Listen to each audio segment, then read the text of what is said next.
अतिविचारामुळे अस्तित्वात नसलेल्या आणि काल्पनिक समस्या निर्माण होतात. म्हणूनच केवळ विचार करत बसण्यापेक्षा आणि स्वतःचंच टेन्शन वाढवण्यापेक्षा जे प्रॉब्लेम्स ऑलरेडी लाईफमध्ये आहेत ते सोडवण्यासाठी विचार करा आणि त्याच्यावरती कृती करा.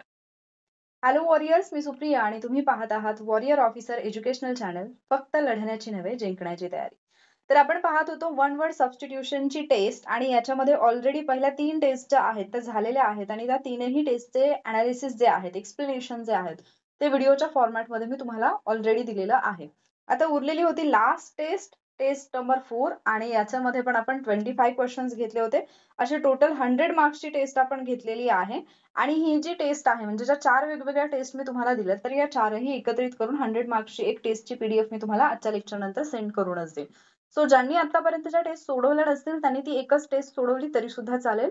आणि ज्यांनी या टेस्ट सोडवल्या त्यांनी 100% मला कमेंटमध्ये तुमचा 100 पैकी किती स्कोर आलाय ते मला नक्की सांगा. बऱ्याच जणांना हाही प्रश्न आहे की या टेस्ट कुठे मिळतात. तर टेस्ट आपल्या टेलिग्राम चॅनलवरती मिळतात, ज्या की कम्प्लिटली फ्री आहेत. सो टेलिग्राम चॅनल जॉईन केला नसेल तर जॉईन करून घ्या. लिंक डिस्क्रिप्शन मध्ये मिळून जाईल. ठीक आहे. सो आजच्या लेक्चर मध्ये पण आपण वन वर्ड सबस्टिट्यूशनचे 25 क्वेश्चन्स पाहणार आहोत आणि त्याच्यातून केवळ 25 नाही तर मोर दॅन 45 वर्ड्स जे आहेत ते तुमचे होऊन जाते. सो आपण क्वेश्चन कडे जाऊयात. पहिला क्वेश्चन होता, some birds leave their abodes in winter and go to another place where the weather is warm. And go to असायला पाहिजे होतं. हिअर अबोर्ड्स मीन्स व्हॉट, म्हणजे अबोर्ड्स म्हणजे काय. आता तुम्हाला एक अर्थ तरी लागतो ज्यावेळेला तुम्ही एखादं सेंटेन्स वाचताय, तर नुसतं रिडिंग वरून पण कळतो तुम्हाला. Some birds leave their abodes in winter and go to another place where the weather is warm. आता काय असेल, सिटीज फील्ड्स सिटीज फॅक्टरीज की लिव्हिंग प्लेसेस. काही पक्षी काय करतात, ज्यावेळेला त्यांच्या म्हणजे ते जिथे राहतात तिथे ज्यावेळेला हिवाळा सुरू होतो त्यावेळेला ते ठिकाण सोडतात आणि इतर ठिकाणी जातात जिथे की थोडंसं वातावरण गरम असेल. ठीक आहे. मग आता त्या ठिकाणाला काय म्हटलं जाईल जिथे ते राहतात. अबोर्ड्सना काय म्हटलं जाईल. फील्ड्स म्हणजे कुठलंही क्षेत्र असू शकतं. सिटीज म्हणजे शहरे असतात. फॅक्टरीज म्हणजे कारखाने असतात. आणि मग आता उरलं काय, लिव्हिंग प्लेसेस. तर त्यांचं राहण्याचं जे ठिकाण असेल त्याला तुम्ही काय म्हणाल, अबोर्ड्स असं म्हणाल. So abodes means living places. त्यामुळे पर्याय क्रमांक 4 असायला पाहिजे या प्रश्नाचं उत्तर. बऱ्याचदा एखादा वर्ड जरी तुम्हाला अॅक्युरेटली माहिती नसेल तरी तुम्ही केवळ त्या वर्डचा म्हणजे जर सेंटेन्सचा अर्थ जर लावण्याचा प्रयत्न केला तर त्याच्यावरून सुद्धा उत्तरं तुमची येतात. नेक्स्ट क्वेश्चन पाहूयात आपण. One who tells fortunes by watching the moments of stars and planets. काही लोक असतात पहा जे की ग्रह तारे हे पाहून तुमचं भविष्य सांगतात. त्यांना काय म्हटलं जातं. पामिस्ट, ऍस्ट्रोलॉजर, न्यूमरोलॉजिस्ट की ऍस्ट्रॉनॉट. आता आपल्याला माहितीये की जे पामिस्ट असतात ते काय करतात, म्हणजे हात पाहून जे भविष्य सांगतात त्यांना तुम्ही काय म्हणता, पामिस्ट असं म्हणतात. देन असतात ऍस्ट्रोलॉजर. ऍस्ट्रोलॉजर म्हणजे कोण, a person who uses astrology to tell others about their character and also predict their fortune or future. ठीक आहे. सो त्यांना आपण ऍस्ट्रोलॉजर म्हणतो आणि मग ऍस्ट्रोलॉजर जे आहेत ते ऍस्ट्रॉलॉजीचा यूज करतात. मग ऍस्ट्रॉलॉजी मध्ये स्टडी कशाचा केला जातो, अर्थातच स्टार्स अँड प्लॅनेट्स. त्यामुळे पर्याय क्रमांक 2च असायला पाहिजे या प्रश्नाचं उत्तर. तिसरं ऑप्शन आहे न्यूमरोलॉजिस्ट. तर न्यूमरोलॉजिस्ट कोण असतात, अर्थातच जे न्यूमरोलॉजीचा अभ्यास करतात ते. अँड देन ऍस्ट्रोनॉट कोण असतात, तर आपल्याला माहिती आहे जे अंतराळवीर असतात त्यांना आपण काय म्हणतो, ऍस्ट्रॉनॉट म्हणतो. ठीक आहे. ऍस्ट्रॉनॉट. सो बऱ्याच लोकांचं स्वप्न असतं ऍस्ट्रॉनॉट बनायचं. ते आपल्यासारख्या फील्डमध्ये ते येतच नाही अर्थात. त्यांची ती लहानपणापासूनची स्वप्न असतात आणि त्याच्यासाठी त्यांची धडपड सुद्धा असते. Next question. A fertile spot in desert where water is found is dash dash. असा स्पॉट. आता फर्टाईल म्हणजे काय असेल, तर अर्थातच सुपीक असेल. सो एखादा असा स्पॉट असतो डेझर्ट मध्ये. हे डेझर्ट जे आहे त्याचा अर्थ होतो वाळवंट. दुसरे एक डेझर्ट असतं जेवणानंतर जो आपण स्वीट पदार्थ खातो त्याला डेझर्ट म्हटलं जातं. तो डेझर्ट कुठला आहे ते तुम्ही कमेंटमध्ये सांगणार आहात, त्याचं स्पेलिंग. ठीक आहे. So a fertile spot in desert where water is found. वाळवंटामध्ये एखादी अशी जागा असते जिथे पाणी सापडतं, त्याला काय म्हटलं जातं. फॉरेस्ट, ग्रीनरी, ग्रीन व्हॅली की ओयासिस. तर खूपच इझी आहे कारण फॉरेस्ट म्हणजे जंगल असतं, त्यामुळे तुम्ही हा ऑप्शन एलिमिनेट करा. ग्रीनरी म्हणजे असते हिरवळ. ग्रीन व्हॅली म्हणजे अर्थातच ज्या व्हॅलीमध्ये ज्या दरीमध्ये खूप जास्त तुम्हाला काय म्हणतो आपण गर्द हिरवी झाडी वगैरे पाहायला मिळते ती. आणि मग उरतं ओयासिस, त्यालाच तुम्ही म्हणता मरुस्थळ हे कुठे आढळतं आपल्याला? वाळवंटामध्ये आढळतं, जिथे आपल्याला पाणी आढळतं. वाळवंटामधलं एखादं असं ठिकाण जिथे वॉटर सापडतं त्याला तुम्ही काय म्हणता? ओएसिस असं म्हणता. Next question, give synonym of paternal. Paternal म्हणजे काय? Related to mother, patterns to divide things, petals of flowers, की रिलेटेड टू फादर. आता एक गोष्ट लक्षात घ्या की जर आपल्या आईशी रिलेटेड गोष्टी असतील तर त्याला आपण काय म्हणतो? मॅटर्नल. काय म्हणतो? मॅटर्नल. त्यामुळे हे तर येणार नाही. पॅटर्न्स टू डिवाइड थिंग्स हेही येत नाही. पेटल्स ऑफ फ्लावर्स म्हणजे काय असतं? त्याला एक शब्द आहे कोरोला. कोरोना नाही हा, कोरोला. ठीक आहे. जे फुलांच्या पाकळ्या असतात त्यांच्यासाठी हा शब्द वापरला जातो. आणि मग उरलं काय? अर्थातच रिलेटेड टू फादर. त्याला तुम्ही काय म्हणाल? पॅटर्नल. म्हणजे वडिलांशी संबंधित असणारा किंवा ज्याला तुम्ही पितृविषयक असं सुद्धा म्हणू शकता. त्याच्यासाठी शब्द वापरला जातो कुठला? पॅटर्नल. ठीक आहे. नेक्स्ट क्वेश्चन आहे, fill in the blank. The evacuation or the people of Sangli in flood, sorry इथे ऑर नसायला पाहिजे, ऑफ द पीपल असेल. The evacuation of the people of Sangli in flood affected areas was a terrible experience. The underlined word means. आता मला सांगा की सांगलीमध्ये जो फ्लड आला तिथल्या लोकांचं जे इव्हॅक्युएशन होतं तर हे पाहणं म्हणजे खूप एक काय म्हणू आपण टेरिबल एक्सपिरियन्स होता. एक असा भयानक असा अनुभव होता. The underline word means. Underline कुठल्या वर्डला गेले? इव्हॅक्युएशन. आता इव्हॅक्युएशन म्हणजे काय असतं? ऑप्शन काय आहेत? Shifting of materials, transportation of water, shifting of human population during crisis time, और एस्केपिंग ऑफ रिअल प्रॉब्लेम्स. आता मला सांगा इव्हॅक्युएशन तुम्हाला नुसतं शब्दावरूनच लक्षात येते. इव्हॅक्युएशन म्हणजे काय असेल? अर्थातच shifting of human population during crisis times, म्हणजे ज्याला तुम्ही काय म्हणता? पुनर्निवासन. पुनर्निवासन याच्यासाठी शब्द कुठला वापरला जातो? इव्हॅक्युएशन. ठीक आहे. नेक्स्ट क्वेश्चन आहे, replace the underline portion of the sentence by suitable alternative. He is a mercenary. He is a mercenary म्हणजे काय असेल? मर्सिनरी म्हणजे काय? ऑप्शन्स काय आहेत? He is a miser, he deals in goods, he is motivated by profits only, और he is merciful. आता पहिल्यांदा तर तुम्हाला मिजर म्हणजे काय माहिती पाहिजे. ही इज मिजर म्हणजे काय असतं? मिजर म्हणजे एखादा व्यक्ती जो फारच कंजूस आहे. मिजर म्हणजे काय असेल? कंजूस असेल. देन नेक्स्ट जर आपण पाहिलं ही डील्स इन गुड्स, हे पण नाही येणार. He is motivated by profits only. काही लोक असतात जे केवळ आणि केवळ पैशासाठी काम करतात. पैशाच्या लोभाने काम करतात. सो पैशासाठी काम जे करणारे असतात त्यांना तुम्ही म्हणता मर्सिनरी. मर्सिनरी केवळ पैशासाठी काम करणारे, केवळ पैशाच्या लोभाने काम करणारा जो माणूस असतो त्याला काय म्हटलं जाईल? मर्सिनरी. आणि मग उरतो कोण? मर्सीफुल. आता एखादा मर्सीफुल आहे याचा अर्थ काय होतो? एखादी व्यक्ती दयाळू असते, तिच्यासाठी शब्द वापरला जातो मर्सीफुल. मर्सीफुल म्हणजे दयाळू, मिजर म्हणजे कंजूस, आणि मर्सिनरी म्हणजे केवळ पैशासाठी काम करणारा. तीनही वर्ड्स पाहायला सारखे सारखे वाटतात पण असताना वेगळ्यात. मिजर म्हणजे कंजूस. लक्षात कसं ठेवाल? मिजर मिस्टर असं रिलेट करून लक्षात ठेवा. मिजर कंजूस, किंवा असंही म्हणू शकता तुम्ही मिजर कंजूस असते तर, मिजर कंजूस असते तर मिजर. ठीक आहे. देन दुसरा आहे मर्सिनरी. मर्सिनरी म्हणजे पैशासाठी काम करणारा. मर्सिनरी मर्सिडीज वरून लक्षात ठेवा. मर्सिडीज घ्यायची म्हणून केवळ पैशासाठी मी काम करत आहे. Mercenary Mercedes. ठीक आहे. आणि मग उरला कोण? मर्सीफुल. देन दिस इज दयाळू. नेक्स्ट क्वेश्चन आहे, fill in the blank. In the large towns, the poor were often the prey of moneylenders. The word prey in the above statement. आता इथे प्रेचा अर्थ काय होतो? तर ऍक्च्युली इथे जे आहे इथे PREY असायला पाहिजे. आणि देताना एक मिनिट, हा दोन्ही ठिकाणी PREY असायला पाहिजे. In the large towns the poor were often the prey of money lenders. दोन्ही ठिकाणी इथे PREY असायला पाहिजे. करेक्ट स्पेलिंग काय असेल? PREY. The prey of animals, victimization, food of the rich, और प्रेयर्स. आता दोन प्रे असतात, एक असतो हा PREY आणि दुसरा असतो PRAY.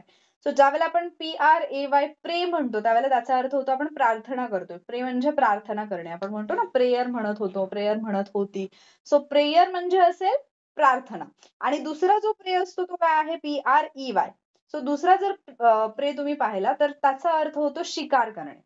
PREY शिकार करणे. मग आता इथे त्यांनी काय म्हटलंय, in the large towns the poor were often the prey of money lenders. जे मनी लेंडर्स असतात, जे सावकार असतात, त्यांचे बळी ठरतात. कोण ठरतात बळी?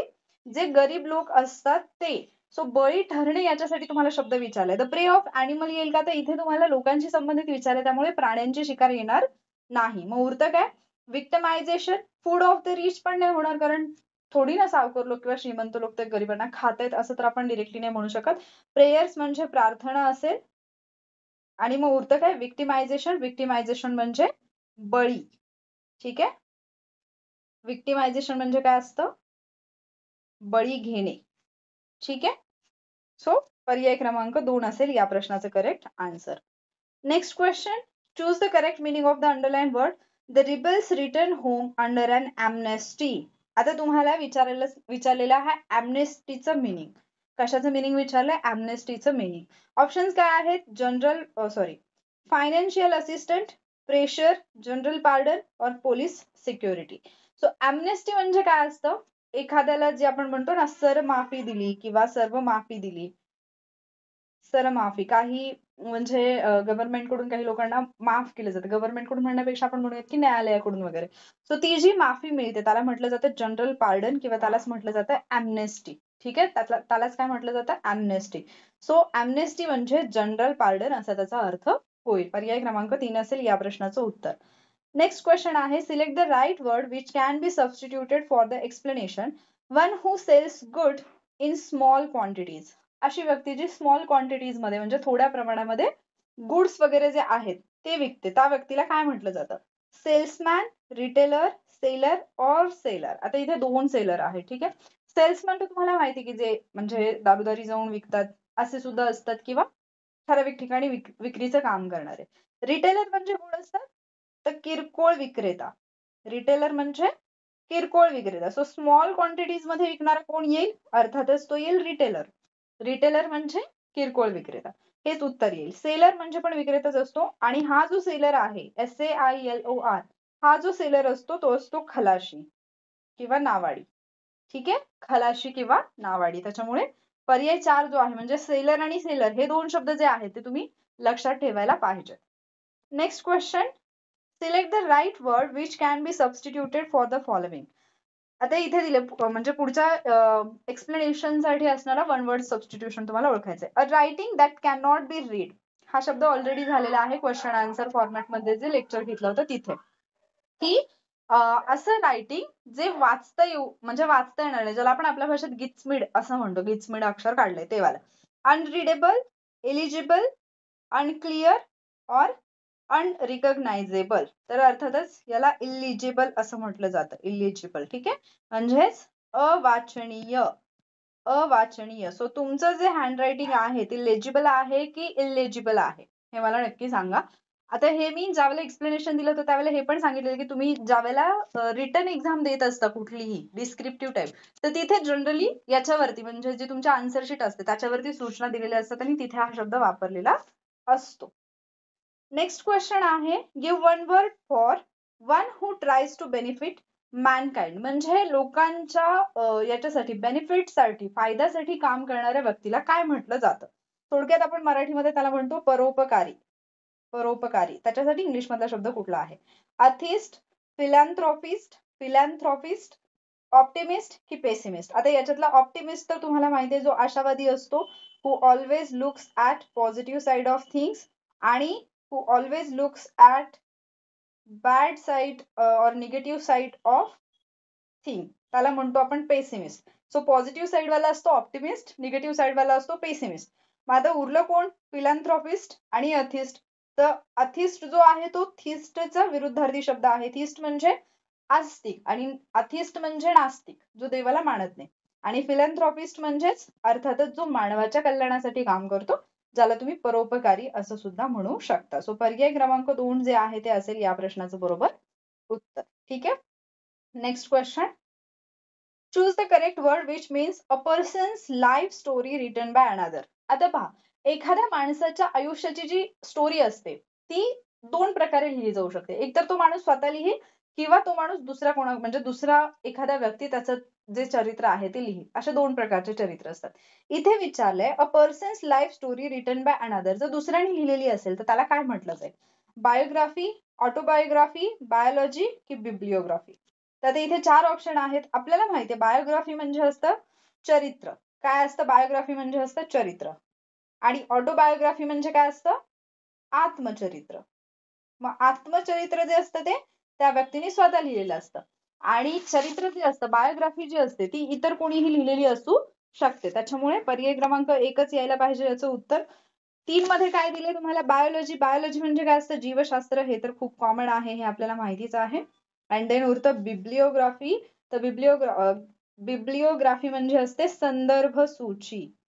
संदर्भ सूची. ठीक आहे. सो पर्याय क्रमांक 1 असेल या प्रश्नाचं बरोबर उत्तर. The next question आहे give a single word for a style full of words. A style full of words. A style full of words. Style full of words नाही. A style full of words म्हणजे काय? Option काय आहेत? verbose, for, verbal की virtuous. आता इथे जर पाहिलं आपण तर a style full of words म्हणजे काय असतं? तर म्हणजे ज्या वेळेला बोलायचं आहे त्यावेळेला containing more than म्हणजे more than words जितके necessary आहेत त्याच्यापेक्षा जास्त वर्ड्स बोलणं. ठीक आहे. Containing more words than necessary असं आपण म्हणू शकतो. त्याला म्हटलं जातं वर्बोस. म्हणजे ज्याला तुम्ही म्हणू शकता पाल्लाळिक. पाल्लाळिक. ठीक आहे. म्हणजे खूप जास्त शब्दांचा वापर करणं. म्हणजे जसं की एका वाक्यात उत्तर द्या म्हटलं तर 3-4 ओळीमध्ये उत्तर सांगायचं. फक्त हो की नाही इतकंच विचारलंय पण त्याच्या पाठीमागे आपण स्पष्टीकरण देत बसतो. त्याला म्हटलं जातं वर्बोस. देन फॉर्म म्हणजे फॉर्मच आहे. वर्बल म्हणजे काय असतं? तोंडी. वर्बल म्हणजे काय असतं? तोंडी. आणि उरतं काय मग? व्हर्च्युअस. व्हर्च्युअस म्हणजे असतो सदाचरणी किंवा जे पुण्यशील किंवा जे चांगले वागतात त्यांच्यासाठी व्हर्च्युअस असा शब्द वापरला जाईल. सो याचं जे उत्तर होतं ते होतं वर्बोस. नेक्स्ट क्वेश्चन होता choose the appropriate word to complete the following sentence. A book which gives information on all subjects is called. असं पुस्तक जे सर्व सब्जेक्टची माहिती देतं त्यांना तुम्ही काय म्हणता? त्या पुस्तकाला तुम्ही काय म्हणता? एन्सायक्लोपीडिया, डिरेक्टरी, कॅटलॉग और अल्बम. असं पुस्तक जे सगळ्या विषयांची माहिती देतं त्याला काय म्हणतात? एन्सायक्लोपीडिया, डिरेक्टरी, कॅटलॉग की अल्बम. तर अल्बम नाहीये, कॅटलॉग नाहीये हे तर माहितीये तुम्हाला. उरतं काय? डिरेक्टरी. डिरेक्टरी जी असते ती शब्दांची माहिती देतं किंवा शब्दांचं जे भाषांतर असेल त्याच्याबद्दलची असते. मग काय उरतं तुमच्याकडे? एन्सायक्लोपीडिया. त्याला तुम्ही काय म्हणता? विश्वकोश. विश्वकोशला काय म्हटलं जातं? एन्सायक्लोपीडिया. सो पर्याय क्रमांक 1 असेल या प्रश्नाचं बरोबर उत्तर. पुढचा प्रश्न. एक second. Give the correct word for the phrase one who can speak 2 languages. आता आपण याच्यापूर्वी पाहिले one who can speak many languages त्याच्यासाठीचा वर्ड पाहिला. आता तुम्हाला विचारले स्पेसिफिकली 2 लँग्वेजेस जर एखादी व्यक्ती म्हणजे बोलू शकत असेल तर त्याच्यासाठी कुठला शब्द वापरला जाईल? अ मल्टीलिंग्वल, अ फोनेटिशियन, अ लिंग्विस्ट की बायलिंग्वल. खूप इझी आहे. आपल्याला माहिती आहे मल्टीलिंग्वल म्हणजे काय असेल? जो खूप जास्त भाषा बोलत असेल म्हणजे मेनी लँग्वेजेस जर बोलू शकत असेल तर त्याला तुम्ही मल्टीलिंग्वल असं म्हणाल. फोनेटिशियन कोण असतो? फोनेटिशियन जो फोनेटिक्सचा स्टडी करतो ज्याला उच्चारशास्त्र म्हणजे उच्चार शब्दांचे जे उच्चार आहेत वर्डांचे जे उच्चार आहेत त्याचा अभ्यास ज्याचा चांगला असतो त्याला फोनेटिशियन असं म्हणतात. लिंग्विस्ट कोण असतो? भाषाशास्त्रज्ञ असतो. कोण असतो? भाषाशास्त्रज्ञ. आणि मग उरला कोण? भाषाशास्त्रज्ञ. आणि मग उरला कोण? उरला बायलिंग्वल. बायलिंग्वल म्हणजे द्विभाषिक. कोण असतो हा? द्विभाषिक. सो बाय वरूनच तुमच्या लक्षात यायला पाहिजे होतं BI चा अर्थच होतो 2. ठीक आहे किंवा द्वि. पर्याय क्रमांक 4. पुढचा प्रश्न आहे give the correct word for one give the correct word for one who is present everywhere. जो सगळीकडे प्रेझेंट असतो त्याला काय म्हणतात? तर हा शब्द ऑलरेडी झालेला आहे. ओमनी प्रेझेंट असं त्याचं उत्तर येईल. ओमनी प्रेझेंट म्हणजे जो सगळीकडे प्रेझेंट आहे. ओमनिशंट म्हणजे काय असेल? जो सर्व ज्ञानी आहे. म्हणजे त्याला सगळ्या गोष्टी माहिती आहेत. ओमनिशंट म्हणजे सर्वज्ञानी. मी ओमनीपोटेंटला लिहिलं सॉरी. आणि ओमनीपोटेंट म्हणजे काय असेल? सर्व शक्तिशाली. सर्व शक्तिशाली म्हणजे कोण असेल? ओमनीपोटेंट. आणि मग उरला कोण? ओमनिवोरस म्हणजे सर्वाहारी. सर्वाहारी जो सगळ्या प्रकारचं अन्न खातो त्याला तुम्ही काय म्हणाल? Omnivorous. Next question. What is the meaning of patron? पेट्रॉनचं मिनिंग काय होतं? ऑप्शन काय आहेत? A person who gives financial support, a person who thinks himself as a father, a person who gives moral support or none. तर patron म्हणजे काय असतं? त्याच्यासाठी मराठीत एक खूप सुंदर शब्द आहे, तो म्हणजे पोशिंदा. पोशिंदा म्हणजे a person who gives financial support, जी व्यक्ती फायनान्शियली हेल्प करते, इतरांना सपोर्ट करते, एखाद्या ऑर्गनायझेशनला वगैरे, तर त्याच्यासाठी पोशिंदा किंवा पॅट्रॉन हा शब्द वापरला जातो. याच्यासाठी दुसरा एक शब्द आहे, तो म्हणजे आश्रयदाता. आश्रयदाता. ठीक आहे. नेक्स्ट क्वेश्चन आहे, in the beginning immigrants may have some problems. सुरुवातीला इमायग्रंट्सला काही प्रॉब्लेम असू शकतो. The underlined word means people who love their country, people who do not like their country, people who leave their own country and come to settle in another, people who leave another country back to their own. आता पहा, दोन शब्द आहेत जे तुम्हाला लक्षात ठेवायचे, जे तुम्हाला खूप कन्फ्यूज करू शकतात. एक असतो इमायग्रंट, एमिग्रंट, आणि दुसरा आहे इमायग्रंट. आता कोणाला म्हटलं जातं एमिग्रंट? कोणाला म्हटलं जातं? आता हे दोन दोन पद्धतीने याचं प्रोनाउन्सिएशन होतं. काही ठिकाणी तुम्हाला इमायग्रंट पाहायला मिळेल, काही ठिकाणी एमिग्रंट पाहायला मिळेल. सो आता इथे जर पाहिलं, आपण जनरली मायग्रंटच म्हणतो. सो एमिग्रंट जर असेल तर याचा अर्थ काय? जिथून एखाद्या व्यक्तीने, म्हणजे ती कंट्री जिथून त्या व्यक्तीने स्थलांतर केलेलं आहे, तिथे त्याला एमिग्रंट असं म्हटलं जाईल. आणि एमिग्रंट कुठे म्हटलं जाईल? जिथे ती व्यक्ती गेलेली आहे. म्हणजे समजा आपण भारतामध्ये आहोत, तरी भारतातून एखाद्या व्यक्तीने स्थलांतर केलं, त्याच्यासाठी आपण एमिग्रंट असं म्हणू, आणि तो अमेरिकेत गेला तर तिथे त्याच्यासाठी इमिग्रंट हा शब्द वापरला जाईल. सो याचा उच्चार ऑलमोस्ट सेम आहे, स्पेलिंग थोडी वेगळी आहे. सो ई आणि आय हे दोन शब्द व्यवस्थित लक्षात ठेवा. असंही लक्षात ठेवू शकता, ई म्हणजे एक्झिट, जिथून गेला तिथून, आणि आय म्हणजे जिथे तो आलेला आहे, इन, याच्यावरून लक्षात ठेवू शकता. ठीक आहे. Next question, a speech delivered without any previous preparation, which of the following words best expresses the meaning given above? म्हणजे कुठलीही पूर्वतयारी न करता दिलेलं जे भाषण असतं, त्याच्यासाठी कुठला शब्द जो आहे तो व्यवस्थितपणे बसतोय. आता ज्यावेळेला मी स्कूलमध्ये होते त्यावेळेला मी हा शब्द नेहमी एक्स्टम्पर असाच ऐकलेला आहे, पण ज्यावेळेला मी गुगलवरती सर्च केलं तर एक्स्टम्परी असं मी त्याचं प्रोनाउन्सिएशन ऐकलं. सो तुम्ही ज्याच्यासोबत कम्फर्टेबल आहात त्या प्रोनाउन्सिएशन सोबत जा. एक्स्टम्पर तर एक्स्टम्पर किंवा एक्स्टम्परी तर एक्स्टम्परी. ठीक आहे. देन टॉक, एपिलॉग की डायलॉग. आता पहा, ज्यावेळेला विदाउट एनी प्रिपरेशन बोललं जातं, म्हणजे स्कूलमध्ये खूप मोठ्या प्रमाणावरती हे जे कॉम्पिटिशन आहे ते घेतलं जायचं, एक्स्टम्पर कॉम्पिटिशन असं म्हटलं जायचं, की मग तिथे मुलांना बिलकुल तयारीसाठी वेळ नाही दिला जायचा. हे चिट्स ठेवलेले असायचे आणि ती सिलेक्ट करून त्यांना ऑन दी स्पॉट बोलायला सांगितलं जायचं. So that is extempore. ठीक आहे. एक्स्टम्परी असं आहे नेटवरती, तर आपण एक्स्टम्परी म्हणूयात. कुठल्याही तयारीशिवाय केलेलं जे भाषण असतं त्याला एक्स्टम्परी असं म्हणतात. टॉक म्हणजे बोलणं येईल सरळ सरळ आपण जे बोलतो. एपिलॉग म्हणजे जनरली समारोप या अर्थाने हा शब्द वापरला जातो. आणि डायलॉग म्हणजे संवाद, हे तर आपल्याला माहितीच आहे dialogue. Next question, I do not have any histrionic talent. Which of the following options best expresses the meaning of underline part in the above sentence? Underline कशाला आहे? हिस्ट्रिओनिक. हिस्ट्रिओनिक टॅलेंट म्हणजे काय? हिस्ट्रिओनिक वर्डचा अर्थ काय होतो? ऑप्शन काय आहेत? Ability to read history, ability to write history, ability to act in a drama, आणि चौथं आहे ability to make history. So histrionic talent म्हणजे काय असेल? Ability to act in drama, म्हणजे नाटकामध्ये काम करणं किंवा इतर कुठल्याही ठिकाणी काम करणं. जी अभिनय कला असते, अभिनय कला, त्याला म्हटलं जातं हिस्ट्रिओनिक. ठीक आहे. नेक्स्ट क्वेश्चन आहे, which of the following words means an old unmarried woman. जर एखादी लेडी असेल जिचं वय थोडं जास्त झालंय but still she is unmarried, तर मग तिच्यासाठी कुठला वर्ड वापरला जातो? बॅचलर, स्पिन्स्टर, वर्जिन और विडो. मग आता इथे पहा, बॅचलर जो आहे तो मुलं आणि मुली दोघांसाठी वापरला जाईल. अविवाहित मुलं असतील किंवा मुली असतील, म्हणजे हा फक्त अविवाहित या अर्थानेच वापरला जातो. सो बॅचलर जो आहे तो मुलांसाठी मुलींसाठी वापरला जाईल. देन स्पिन्स्टर जो आहे, स्पिन्स्टर म्हणजे वयाने अधिक परंतु लग्न न झालेली स्त्री, तर स्पिन्स्टर हाच वर्ड जो आहे तो याचं बरोबर उत्तर येईल. वर्जिन म्हणजे काय असतं? तर अर्थातच वर्जिन म्हणजे असतं एखादा म्हणजे कुवारा किंवा कुवारी. सो ज्याला आपल्याकडे पवित्र असं सुद्धा म्हटलं जातं. अँड देन विडो म्हणजे कोण असेल? अर्थातच विधवा. विडो कोण असेल? विधवा. ठीक आहे. देन नेक्स्ट क्वेश्चन आहे, which of the following words can substitute the phrase a place for keeping clothes? कपडे ठेवण्यासाठीची जागा. आता आपल्या भाषेत तर आपल्याला माहिती की आपल्याकडे एखादं साधंसं कपाट असतं, त्याच्यातच आपण कपडे ठेवतो.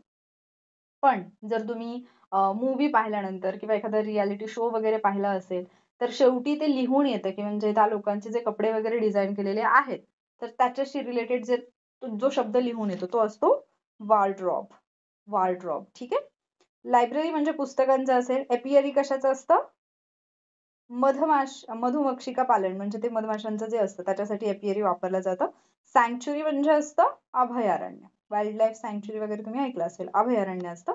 आणि मग उरलं काय? वॉर्डरोब. सो कपडे ठेवण्याचं, a place for keeping cloth, त्याच्यासाठी वॉर्डरोब हा शब्द वापरला जातो. नेक्स्ट आहे, dash dash is a long narrative poem. Dash dash is a long narrative poem म्हणजे लॉंग नरेटिव्ह पोयम जी असते त्याला काय म्हटलं जातं? Which of the following words is appropriate that would fill in the blank in the above sentence? Elegy, ode, epilogue की epic. आता इथे again तुम्हाला 4 ऑप्शन दिलेले आहेत. सो याच्यामध्ये तुम्हाला माहिती पाहिजे की एलिजी म्हणजे असते एखादं शोकगीत. एलिजी म्हणजे काय असतं? शोकगीत. सो ज्या मोठ्या मोठ्या पोयम असतात ना इंग्लिश मधल्या, तर बरीचशी गाणी अशी असतात की ज्याच्यातून शोक व्यक्त केलेला असतो, ज्याला एलिजी असं म्हटलं जातं. ओड म्हणजे काय असतं? स्त्रोत. स्त्रोत. आपण वेगवेगळे स्त्रोत जे ऐकतो त्याला ओड असं म्हटलं जातं. एपिलॉग म्हणजे असतं उपसंहार. उपसंहार. आणि मग उरतं काय? एपिक. एपिक म्हणजे असतं महाकाव्य. एपिक म्हणजे काय असतं? महाकाव्य. ठीक आहे. सो या प्रश्नाचं उत्तर काय असेल? अर्थातच एपिक म्हणजे अ लॉंग नरेटिव्ह पोयम म्हणजे एपिक. द नेक्स्ट क्वेश्चन आहे, mister Deshpande was a good Samaritan. Which of the following option best expresses about Mr. Deshpande? आता Samaritan म्हणजे काय? ऑप्शन काय आहेत? Mister Deshpande was a genuinely charitable person. Mister Deshpande was a strict man. Mister Deshpande was a stingy man. Mister Deshpande was a citizen of Samaritan. खरं तर Samaritan म्हणजे समारिटनचे citizen असणं या अर्थाने पण तो वापरला जातो. मात्र ज्यावेळेला इथे जर आपण पाहिलं, mister Deshpande was a good Samaritan, याचा अर्थ असा होतो की अशी व्यक्ती जी की दानशूर होती. ठीक आहे. जी की म्हणजे दान देणं वगैरे याच्यामध्ये बिलीव्ह करते. हेल्पफुल पर्सन असणं याच्यासाठी तो वापरला जातो म्हणजे चॅरिटेबल पर्सन. चॅरिटेबल पर्सन म्हणजे हेल्पफुल पर्सन या अर्थाने हे वापरलं जातं. नेक्स्ट क्वेश्चन आहे, an account in the newspaper of the funeral of one deceased is called fill in the blank with one of the following options which is correct. आता इथे एक गोष्ट लक्षात ठेवा की ज्याला तुम्ही निधन वार्ता म्हणता, मराठीमध्ये काय म्हणतो आपण? निधन वार्ता. सो न्यूजपेपर मध्ये निधन वार्तासाठीचा जो काही कॉलम असतो, जो काही भाग असतो, त्याला काय म्हटलं जातं? ऑबिच्युरी, एमनेस्टी, ॲस्ट्रॉनॉमी की अर्सेनल? तर अर्थातच हे तुम्हाला माहिती, तुम्ही खूप ठिकाणी हे वाचलेलं पण असेल. तर हे असतं ऑबिच्युरी. ऑबिच्युरी म्हणजे काय? ऑबिच्युरी म्हणजे काय असतं? तर निधन वार्ता. ऑबिच्युरी म्हणजे असते निधन वार्ता. त्याच्यामुळे पर्याय क्रमांक 1 आहे याचं उत्तर. एमनेस्टी म्हणजे आत्ताच आपण पाहिलेलं सरमाफी, त्याला म्हटलं जातं एमनेस्टी. ॲस्ट्रॉनॉमी तर तुम्हाला माहितीच आहे, ॲस्ट्रॉनॉमी कशाशी रिलेटेड असतं? तर अर्थातच खगोलशास्त्राशी रिलेटेड असतं. आणि अर्सेनल एक लक्षात ठेवायचं, जिथे शस्त्र वगैरे ठेवली जातात, शस्त्रागार, त्याच्यासाठी अर्सेनल हा शब्द वापरला जातो. तर हा स्पेसिफिकली लक्षात ठेवा, कारण अर्सेनल सुद्धा खूप वेळा विचारलेला आहे. ठीक आहे. तर अशा पद्धतीने आपली जी टेस्ट होती, टेस्ट 4, त्याच्यामधले 25 क्वेश्चन्स जे आहेत ते आपण घेतलेले आहेत. आतापर्यंत आपण टोटल 100 क्वेश्चन्सची तयारी करून घेतलेली आहे या लेक्चर्स मधून. म्हणजे 4 लेक्चर्स मी दिलेत, प्रत्येकी 25 क्वेश्चन्सचे. आणि ती टेस्ट मी ऑलरेडी तुम्हाला दिलेली आहे आपल्या टेलिग्राम चॅनलवरती. चॅनल जॉईन केलं नसेल तर जॉईन करा. 100 मार्क्सची टोटल जी टेस्ट आहे, म्हणजे टोटल पेपर, जिथे तुम्हाला 4ही टेस्ट एकत्रित केलेल्या मिळतील, तुम्ही सेंड करून देईन या लेक्चर नंतर. ही टेस्ट तुम्हाला फायदेशीर वाटली का आणि 100 पैकी तुमचा स्कोर किती आलाय तो मला न विसरता सांगा. नव्याने जे वर्ड शिकलात ते वर्ड्स परत परत रिवाइज करत राहा, म्हणजे ते तुम्हाला हेल्पफुल राहतील एक्झाम मध्ये जर विचारले गेले तर. आणि याच्यानंतर कुठली टेस्ट घ्यावी असं तुम्हाला वाटतंय ते तुम्ही मला कमेंटमध्ये नक्कीच सांगा. तुमच्या कमेंटचा, तुमच्या रिक्वेस्टचा मी नक्कीच विचार करेन आणि पुढची टेस्ट त्या टॉपिक वरती घेऊन येण्याचा मी प्रयत्न करेन. ठीक आहे. सो हे जर लेक्चर, हे सेशन आणि जे काही मी तुमच्यासाठी घेऊन येते, हे जर तुम्हाला फायदेशीर वाटत असेल, तर या व्हिडिओला लाईक आणि शेअर करा आणि त्यासोबतच आपल्या चॅनलला सुद्धा सबस्क्राईब करा. लवकरच भेटूयात पुढच्या लेक्चरमध्ये. Thank you.